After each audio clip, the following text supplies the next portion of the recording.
നമസ്കാരം, ഇത് IBN Malayalam. വിഴിഞ്ഞത്തെ credit കമ്മ്യൂണിസ്റ്റുകാർ ഏറ്റെടുക്കുമ്പോൾ അതിനെ തകർക്കാൻ ശ്രമിച്ച ചൈനയുടെ കഥ പറയുകയാണ് മാധ്യമപ്രവർത്തകനായ ഏലിയാസ് ജോൺ. വിഴിഞ്ഞത്തിന്റെ സാധ്യത തിരിച്ചറിഞ്ഞതും കണ്ടെത്തിയതും ഏലിയാസ് ജോണാണ്. പലർക്ക് പിറകെ നടന്ന സാധ്യതകൾ മനസ്സിലാക്കി നൽകിയതും ഏലിയാസ് ജോൺ തന്നെയാണ്. അങ്ങനെ പേപ്പർ വർക്കുകൾ തുടങ്ങി അതിന്റെ പല പാരകളും വന്നു. വിഴിഞ്ഞത്തിന്റെ സാധ്യത മുഴുവനായി ഇപ്പോഴും വിനിയോഗിക്കപ്പെട്ടിട്ടില്ലെന്ന് ഏലിയാസ് ജോൺ പറയുന്നുമുണ്ട്. അപ്പോഴും വിഴിഞ്ഞത്തെ തുറമുഖം വന്നതിന്റെ ആഹ്ലാദം ഏലിയാസ് ജോണിനുണ്ട്. ഇതിനിടെ വിഴിഞ്ഞം അതിജീവിച്ച ചതിക്കഥകൾ പറയുകയാണ് ഏലിയാസ് ജോൺ. ഞെട്ടിക്കുന്ന അട്ടിമറി കഥകളാണ് ഏലിയാസ് ജോൺ തുറന്നു പറയുന്നത്. വൈകിപ്പിക്കാൻ പല ശ്രമങ്ങൾ ഉണ്ടായിട്ടുണ്ട്. പ്രധാനമായും ചൈനയാണ് അത് ചെയ്തത്. ചൈന വിഴിഞ്ഞത്തിനെതിരെ പ്രവർത്തിക്കുന്നത് നേരിട്ടല്ല, ഏറ്റവും ഒടുവിൽ ഹിൻഡൻബർഗ് റിപ്പോർട്ടാണ്. ആ റിപ്പോർട്ടിലൂടെ അദാനിയെ അടിക്കുകയാണ്. ഇത് തുറക്കാനുള്ള ഡേറ്റ് പ്രഖ്യാപിക്കുന്ന സമയത്താണ് റിപ്പോർട്ട് പുറത്തു വരുന്നത്. ഹിൻഡൻബർഗ് റിപ്പോർട്ട് വന്നതോടെ അദാനിയുടെ ഓഹരി മൂല്യം കുത്തനെ ഇടിഞ്ഞു, തകർന്നു തരിപ്പണമായി. വിഴിഞ്ഞം നിന്നുപോയി എന്ന് വിചാരിച്ചു. ബാക്കി എല്ലാ കടമ്പകളും കടന്നാണ് ഇവിടെ എത്തിയത്. ഇപ്പോഴും ചൈന വിടാൻ തയ്യാറല്ല എന്നാണ് ഇതിൽ നിന്ന് മനസ്സിലാകേണ്ടത്. ഹിൻഡൻബർഗിന്റെ ഉദ്ദേശം അദാനിയെ പൊളിച്ചെടുക്കുക എന്നതായിരുന്നു.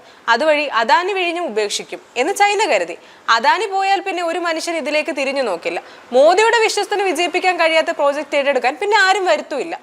അങ്ങനെ വിഴിഞ്ഞത്തിന്റെ കട്ടയും ബോർഡും മുടങ്ങുമെന്നാണ് ചൈനയുടെ കണക്കുകൂട്ടൽ. ഭാഗ്യത്തിന് എങ്ങനെയോ രക്ഷപ്പെട്ടു. വേറൊരു ഇന്ത്യക്കാരനാണ് അദാനിയെ അന്ന് രക്ഷിച്ചത്. ഓസ്ട്രേലിയ കേന്ദ്രമാക്കി പ്രവർത്തിക്കുന്ന GQG എന്നയാളാണ് ആ സമയത്ത് അദാനി ഗ്രൂപ്പിൽ ഫണ്ട് കൊണ്ടിട്ട് രക്ഷിച്ചത്. സമകാലിക മലയാളത്തിന് നൽകിയ അഭിമുഖത്തിലാണ് ഏലിയാസ് ജോൺ കാര്യങ്ങൾ വിശദീകരിക്കുന്നത്. വിശദ അഭിമുഖത്തിൽ അദ്ദേഹം അട്ടിമറിയെക്കുറിച്ച് പറഞ്ഞത് ചൈനയുടെ കമ്മ്യൂണിസ്റ്റ് ഭരണകൂടത്തിന്റെ ചതിയാണ്. ഏലിയാസ് ജോണിന്റെ വാക്കുകൾ ഇങ്ങനെയാണ്: കരാറിന്റെ സമയത്ത് ചൈനയാണ് ആദ്യത്തെ ബിഡിലെ പങ്കെടുക്കുന്നത്. ചൈനയുടെ 2 സർക്കാർ സ്ഥാപനങ്ങൾ. ഇവിടുത്തെ ഒരു കമ്പനിയും വന്നില്ലല്ലോ എന്ന് അപ്പോൾ ആലോചിച്ചിരുന്നു. ഇന്ത്യയുടെ ഒരു കമ്പനിയും ഇല്ലേ? സൂം ഡെവലപ്പേഴ്സ് എന്ന ഒരു പേരാണ് ആകെ ഇന്ത്യൻ പങ്കാളിയായി വന്നത്. അവരെ മധ്യപ്രദേശ് ഗവൺമെന്റ് കരിമ്പട്ടികയിൽ പെടുത്തിയതാണെന്ന് പിന്നീട് മനസ്സിലാവുകയും ചെയ്തു. നോക്കുമ്പോൾ ഒരു വെബ്സൈറ്റ് പോലും ഇല്ല. ചൈനയിലെ 2 പൊതുമേഖലാ കമ്പനികൾക്ക് ഇന്ത്യയിലെ വിശ്വാസ്യതയുള്ള ഒരു കമ്പനിയെ പോലും പങ്കാളിയാക്കാൻ കിട്ടുന്നുമില്ല. ചൈനയുമായി സഹകരിക്കാൻ ഇവിടെയുള്ള കമ്പനികൾ തയ്യാറാകുന്നില്ല എന്ന് അന്വേഷിച്ചപ്പോൾ മനസ്സിലാവുകയും ചെയ്തു. വിശ്വാസ്യതയും തുറമുഖ നിർമ്മാണത്തിൽ മുൻപരിചയവും മെച്ചപ്പെട്ട സാമ്പത്തിക പശ്ചാത്തലവും ഇല്ലാത്ത ഒരു കമ്പനിയെ കൂട്ടുപിടിച്ച് ഇവർ എന്തിനാണ് വിഴിഞ്ഞം തുറമുഖ പദ്ധതി ഏറ്റെടുക്കാൻ വരുന്നത് എന്ന് അന്വേഷിച്ചു. വസ്തുതയിലേക്ക് വന്നപ്പോൾ അവർ വിഴിഞ്ഞം പദ്ധതി നടത്താനല്ല അവരുടെ താല്പര്യമെന്ന് മനസ്സിലായി. അവരുടെ നിയന്ത്രണത്തിൽ ഇതിനെ വെക്കുക, എന്നിട്ട് വേണമെങ്കിൽ പേരിന് വല്ലാർപാടം പോലെ ഏതെങ്കിലും ഒരു ഓപ്പറേഷൻ നടത്തുക. വിഴിഞ്ഞം ഒരിക്കലും അവർക്കൊരു ഭീഷണിയായി മാറരുത്. നമുക്ക് മനസ്സിലാകുന്നത് മുമ്പ് തന്നെ അവർക്കത് വിഴിഞ്ഞത്തിന്റെ സാധ്യതകൾ മനസ്സിലാവുകയും ചെയ്തിരുന്നു. വിഴിഞ്ഞത്ത് തുറമുഖം വന്നാൽ ഇന്ന് അവിടെ പോയിരിക്കുന്ന നിക്ഷേപം മുഴുവൻ ഇന്ത്യയിലേക്ക് വരുമെന്ന് അന്ന് അവർ മനസ്സിലായി. അവർക്ക് അവിടെ 70കൾ മുതൽ വൻകിട തുറമുഖങ്ങളുണ്ട്. വിഴിഞ്ഞത്തിന് സമാനമായി 32 തുറമുഖങ്ങളുണ്ട് അവിടെ. വിഴിഞ്ഞം ഒരു മാഗ്നറ്റ് ആണ്. വെറുതെ ഒരു തുറമുഖമാണെങ്കിൽ ഇവർ പ്രത്യേകിച്ച് റെവല്യൂഷൻ ഒന്നും സംഭവിക്കത്തില്ല. പക്ഷേ ഇതിന്റെ ഭാഗമായി കർണാടക, തമിഴ്നാട്, ആന്ധ്ര, തെലങ്കാന ഇത്രയും പ്രദേശങ്ങളിലെങ്കിലും വ്യവസായവൽക്കരണത്തിന് സഹായമാവും. ഇത് നമ്മളെക്കാൾ മുമ്പ് ചൈന മനസ്സിലാക്കി. അതുകൊണ്ടാണ് അവർ ഇതിൽ താല്പര്യം കാണിച്ചത്. ഒന്നുകിൽ ഇത് നടത്തരുത്, നടന്നാൽ അവരുടെ നിയന്ത്രണത്തിലായിരിക്കണം. അങ്ങനെ അവർ ആദ്യത്തെ ടെൻഡർ എടുത്തു. അവർക്ക് കൊടുക്കാൻ കേരള ഗവൺമെന്റ് തീരുമാനിക്കുകയും ചെയ്തു. ഡൽഹിയിൽ ഉടക്കി ഇവർക്ക് കൊടുക്കാൻ പറ്റില്ലെന്ന് പറഞ്ഞു. പൊളിറ്റിക്കൽ ക്ലിയറൻസിന് വേണ്ടി ഇവിടുത്തെ രാഷ്ട്രീയ നേതൃത്വം പ്രധാനമന്ത്രി ഡോക്ടർ മൻമോഹൻ സിംഗിനെ കാണാൻ പോയി. വെളിയം ഭാർഗവനൊക്കെ ആ സംഘത്തിൽ ഉണ്ടായിരുന്നു എന്ന് ഓർക്കുന്നുണ്ട്. രാജ്ഭവന് മുമ്പിൽ പ്രതിഷേധമൊക്കെ സംഘടിപ്പിച്ചിരുന്നു. പിന്നാണ് ഡൽഹിയിൽ പോയത്. പ്രിൻസിപ്പൽ സെക്രട്ടറി TK നായർ കാര്യങ്ങൾ വിശദീകരിക്കുമെന്ന് പ്രധാനമന്ത്രി പറഞ്ഞു. വേറൊരു മുറിയിൽ ഇവരെ കൊണ്ടുപോയിട്ട് TK നായർ അനുനയിപ്പിച്ചു എന്ന് പറഞ്ഞു. ചൈന നമുക്ക് ബുദ്ധിമുട്ടാകും കാര്യങ്ങൾ അദ്ദേഹം പറഞ്ഞപ്പോൾ ഇവർക്ക് മനസ്സിലാവുകയും ചെയ്തു. പക്ഷെ പുറത്തു വന്നിട്ട് ഇവർ വീണ്ടും പഴയ പല്ലവി ആവർത്തിച്ചു. രാഷ്ട്രീയമായ കാരണങ്ങളാണ് ചൈനയ്ക്ക് കൊടുക്കാത്തതെന്നൊക്കെ പറഞ്ഞു. ആളുകളെ കയ്യിലെടുക്കണമല്ലോ. പക്ഷേ അവിടെ സമ്മതിച്ചിട്ടാണ് വന്നത്.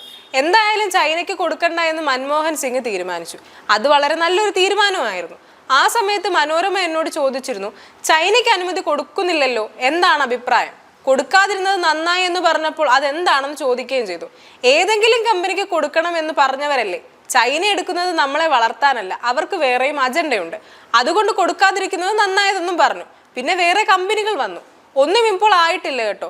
ഒരുപാട് കാര്യങ്ങൾ ഇനിയും ഗവൺമെന്റ് ചെയ്യാനുണ്ട്. ട്രാൻസ്ക്രിപ്റ്റ് ആണ് നടന്നത്. 2 കപ്പൽ വന്നിട്ടും കരയിലോട്ട് ഒരു കണ്ടെയ്നർ പോലും ഇറക്കിയില്ല. ഇറങ്ങും ഇല്ല എന്ന് പറയുന്നില്ല. ഒക്ടോബറോടുകൂടി കമ്മീഷൻ ചെയ്യുമ്പോൾ ഇറങ്ങും. ഇറങ്ങുമ്പോഴും വളരെ പരിമിതമാണ്. 1 വർഷം അവരുടെ കണക്കനുസരിച്ച് തന്നെ നമ്മുടെ റോഡിലൂടെയോ റെയിൽ മാർഗമോ പോകാൻ പോകുന്നത് വരുന്ന കണ്ടെയ്നറുകളുടെ 16% മാത്രമാണ്. അതായത് 1,60,000. അത്രയും എണ്ണം പോകുന്നത് കൊണ്ട് വലിയ ഗുണമൊന്നുമില്ല. വല്ലാർപാടത്ത് 6 ലക്ഷം 7 ലക്ഷം ഹാൻഡിൽ ചെയ്യാം. അതിന്റെ വളർച്ചയാണ് നമ്മൾ കൊച്ചിയിൽ കാണുന്നത്. എന്ത് വളർച്ചയാണുള്ളത്? അതുപോലെ തന്നെ ആയിരിക്കും ഇവിടെ. നമുക്കെല്ലാം കാണാം, അല്ലാതെ വലിയ തൊഴിലവസരങ്ങളൊന്നും ഉണ്ടാകില്ല, കാര്യമായ ഇമ്പാക്റ്റും ഉണ്ടാകില്ല. പക്ഷേ ഉള്ളതിൽ നിന്ന് വളരാനുള്ള വഴി നമ്മുടെ ഗവൺമെന്റ് നോക്കണം.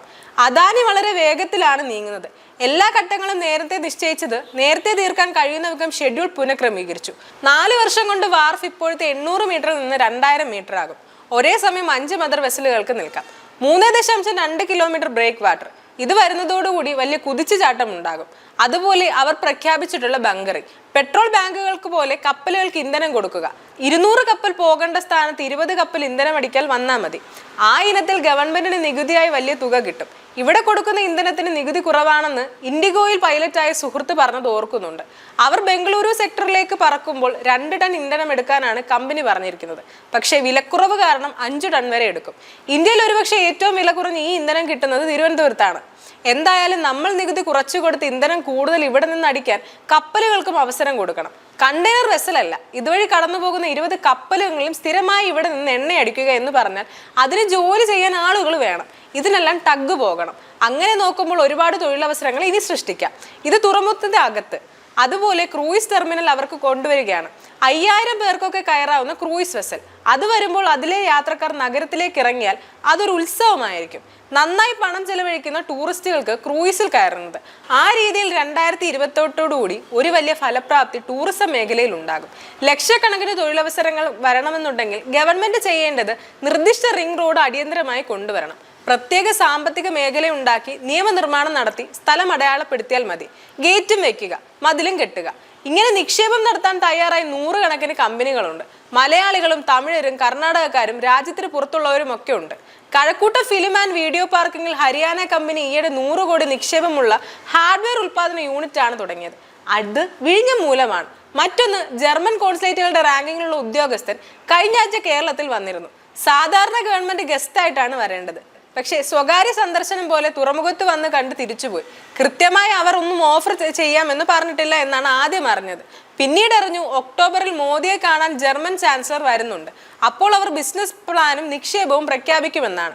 അതിന്റെ സൂചന കഴിഞ്ഞ ദിവസം അവരുടെ കോൺസുലേറ്റിന്റെ വെബ്സൈറ്റിൽ ഈ തുറമുഖത്തെക്കുറിച്ച് വിശദമായി എഴുതിയിരിക്കുന്നു. ഇത് ആദ്യമായാണ് ഇങ്ങനെയൊന്ന് വരുന്നത്. വികസനം വരിക തന്നെ ചെയ്യും, പക്ഷെ ഗവൺമെന്റ് ഒന്നും ചെയ്തിട്ടില്ല. റിംഗ് റോഡുകൾക്ക് വേണ്ടി ഒന്നും ചെയ്തിട്ടില്ല. ബാലരാമപുരത്ത് ചെല്ലുമ്പോൾ കുരുങ്ങും. ബൈപ്പാസ് തമിഴ്നാട്ടിൽ ഒരു സ്ഥലത്ത് ചെന്ന് അവസാനിക്കുകയാണ്. കണ്ടെയ്നറുകളെല്ലാം കൂടി ഇറങ്ങിയാൽ ഇതെങ്ങനെ പോകും? ആമേഴഞ്ചൻ തോട്ടിൽ പോയി ജോയ് മുങ്ങി മരിച്ചതുപോലെ ആംബുലൻസുകൾ റോഡിൽ കുരുങ്ങി വലിയ അത്യാഹിതം ഉണ്ടായാൽ മാത്രമേ സർക്കാർ ഇതിന് വേണ്ടത്ര താല്പര്യം കാണിക്കുകയുള്ളൂ. അങ്ങനെയൊന്നും ഒരു ദുരന്തവും സംഭവിക്കാതിരിക്കട്ടെ, ഒരു ജീവനും ആപത്ത് വരാതിരിക്കട്ടെ. പക്ഷേ മുട്ടത്തറ പാലത്തിനടിയിൽ ഒരു കണ്ടെയ്നർ ലോറി തിരിയുന്നത് ഞാൻ കണ്ടു. അവിടെ മുഴുവൻ ബ്ലോക്കായി. അതിന്റെ ക്യാബിനും ബോഡിയും പ്രത്യേകമാണ്. തിരിയാൻ വലിയ പാടുമാണ്.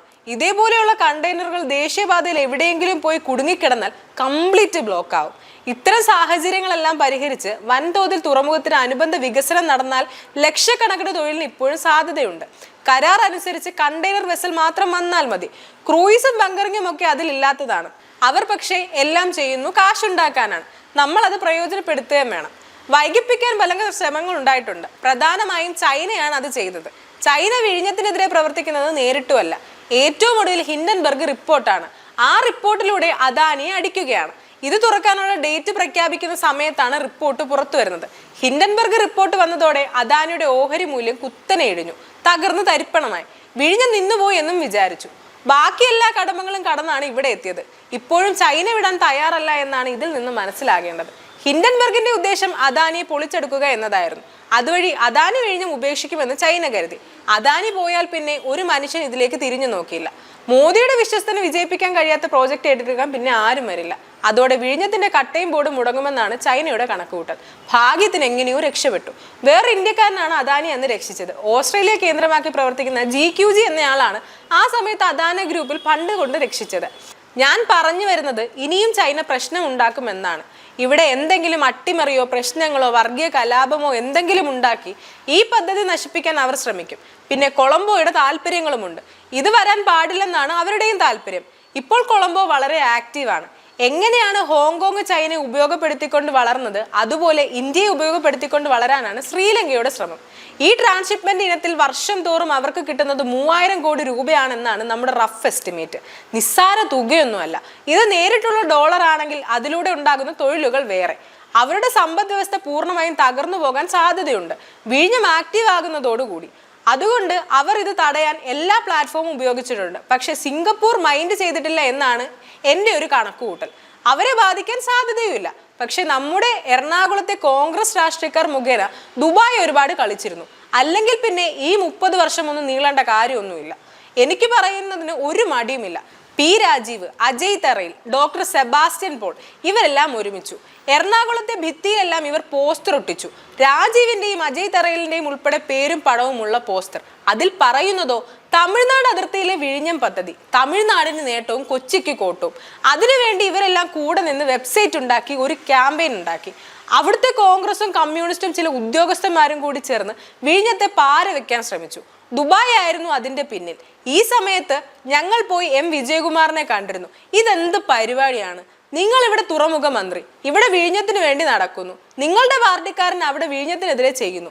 രാജീവ് എന്ന ജില്ലാ സെക്രട്ടറി ആയിരുന്നു എന്നാണ് തോന്നുന്നത്. ഇന്ന് ഇന്റേണലി പാർട്ടിക്കകത്ത് പ്രശ്നമുണ്ടാക്കി രാജീവിനെ വിലക്കി. ആ ക്യാമ്പയിനിങ് അവസാനിച്ചു. അതായത് ചൈന, കൊളംബോ, ദുബായ് മൂവരും ചേർന്ന് വിഴിഞ്ഞത്തിനെതിരെ നീങ്ങി. എന്നെ വരെ ദുബായ് ടാർഗറ്റ് ചെയ്തിരുന്നു എന്നും ഏലിയാസ് ജോൺ പറയുന്നുണ്ട്. News desk IBN Malayalam.